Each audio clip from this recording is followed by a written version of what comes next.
next segment of the day is about a new skill that is emerging. And this is it's what can you learn from a 14-year-old? Well, what can you learn from 14-year-old? This is do you have our Dharmesh? I do. Wait for it. So this came from Dharmesh's newsletter, which I love to read. And so it's Dharmesh time. Dharmesh time. So he talked about, so in his weekly newsletter this week, he shared something that he thinks may change how you use AI starting today, which obviously caught my attention. So for those of you who don't know, Dharmesh is the CTO of HubSpot. He is very much into AI, and he's got a 14-year-old who's been playing with AI since, I guess, Dharmesh had access himself back in like GPT-2 or something like that. And so the new skill that he talked about that his son taught him was this thing called simulation thinking. So what is simulation thinking? It's treating AI not as a tool that answers questions, but as an engine that explores possibilities you haven't considered yet. So most of us ask, what's the answer to X? Simulation thinking asks, what happens if X? What breaks? What works? What if I tried Y instead? And you're exploring the possibility space, not looking for the answer. So here's the example. His son uses ChatGPT to build fantasy worlds. He feeds it massive prompts describing entire universes and then asks, what happens if I do this? What if I change that? What if I break this rule? So when Dharmesh asked why he tries impossible things, his son said, well, why wouldn't it work? It's supposed to be able to do everything. No preconceptions, just experimentation. So he kind of borrowed this for business decisions at HubSpot. So he loads up ChatGPT with context, product strategy constraints, runs simulation, like what happens if we launch this product? What will break? Get multiple perspectives. If I pitch this to our VP of sales, our head of product, a customer, a VC, what would each say? So he's not asking the AI to decide, he's using it to see angles he might miss before walking into real meetings. So first of all, what do you think about this before we make this real? I mean, I really like the idea of using AI for simulation, for experimental contexts, and that kind of thing.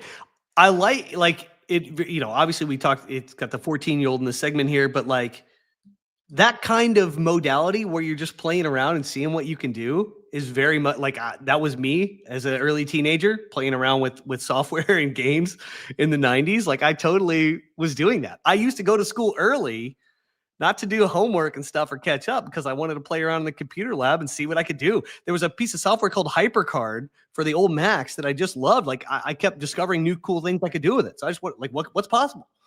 I love that modality. Well, I like how you said, why wouldn't I? It can do anything. Yeah. And so I like that there's no limitation. So let's make this real, okay? So let's say you're a freelance designer trying to figure out your pricing strategy.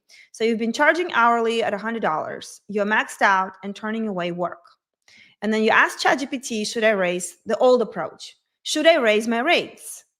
But simulation thinking approach is this. Load the context. I'm a freelance designer. Current rate is $100 an hour. Booked solid for 3 months, turning away 2 to 3 projects weekly. Clients are startups and small agencies. Projects typically run 40 to 80 hours. That's your context. Then you simulate. What happens if I raise my rate to $150 an hour, model out 3 scenarios, I lose 50% of inquiries, I lose 25, I lose none. What does my revenue look like in each? What types of clients do I attract at each price point? I like this one, the last one. What types of clients do I attract at each price point?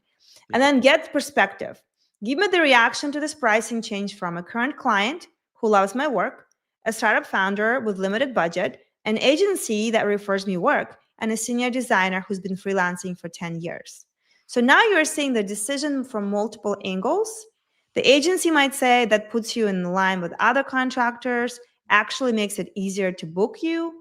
The startup founder might reveal concerns you could address with different package structure, and a senior designer might point out positioning opportunities you hadn't considered. So you iterate, okay, what if instead of raising hourly rates, I move to project-based pricing?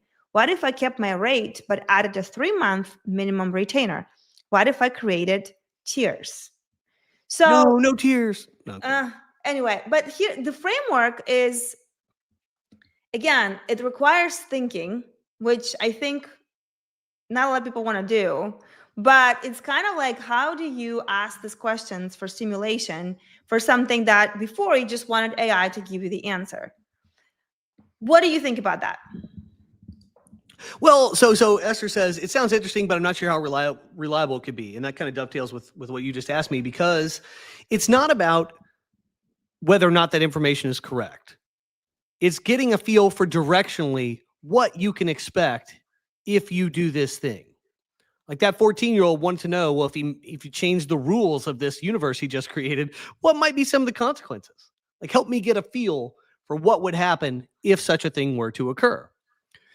A lot of times what people find when they raise their rates is that inquiries maybe didn't go down as a total, or maybe went down 10%, but the quality of the people they were attracting actually went up. So they actually had more inquiries from better customers. So it's it's not always intuitive. It's definitely not linear the way this stuff works. And I think AI, this type of experimentation, could be useful for finding some direction there, like saying, okay, maybe this is something I want to play with, or, ooh, that looks like something that I would maybe not. Is AI going to be spot on all the time? No, but it does have a wealth of published experience to draw from. And so I think that's at least worth examining. It's sort of like if you were going to undertake the same process, but you don't have AI. You would go get as much information as possible and try to draw conclusions from that. Well, that's what the AI is doing. It's just saving you much time. So the real framework is, again, I had to put my mind around this. So pick a real decision: pricing, feature prioritization, messaging strategy, anything you're actually wrestling with. Then you load the context. Don't be stingy. Give AI tool everything: constraints, goals, what you know about the situation. Then run simulations. What happens if I do X? What breaks? What works? Then what if I do Y instead, and just go kind of imagine, right? Because that's what one thing AI cannot do. It cannot imagine, really. And then you get multiple perspectives, 3-5 different stakeholders: customer, competitor, team member, whoever is relevant, and then take the most interesting objection and dig deeper. If that's the concern, what if I? So this is an interesting way to solve a problem that I will definitely be trying this week, because I haven't thought about simulation thinking at all. I haven't really done it either. What would happen if that's a very, I mean, our 4-year-old is amazing at questions. Like, he's constantly asking why, what would happen. And I think we as adults kind of just want the answer. And I feel a little nervous of simulation thinking, like, what the heck is that? But it sounds really delightful, especially to some of the challenges I've been solving, like around our content and how do we get it across more people and this and that. So I'll be playing with that for sure. Anyway, any takeaway from you for you from this? I kind of think there's a larger picture thing in play here. When we enter into a new era, a new age, where things are changing, our basic modalities, the way we operate, where these things are changing, you can capture some really big wins and some delight. And I honestly focus more on that part of the equation when you engage in more childlike, experimental, what if sort of thinking. We have to acknowledge that as adults, especially if you're like over 40, you're probably locked into a bunch of stuff that's not really that creative anymore. You might think it is, but it's probably really locked in, especially compared to that 14-year-old. So now is you've got a time, a license, like a get out of jail free card here to experiment, be childlike, be playful, see what is possible. And there's actually things to be gained from doing that. You don't have to sit here and chastise yourself like, oh, I should be working on this right now. Like, no, you might be missing the biggest pie that you're likely to see for the rest of your life. And you won't see it because you're not allowing yourself to play. Play. I like that. This is great. This is a very good point of AI.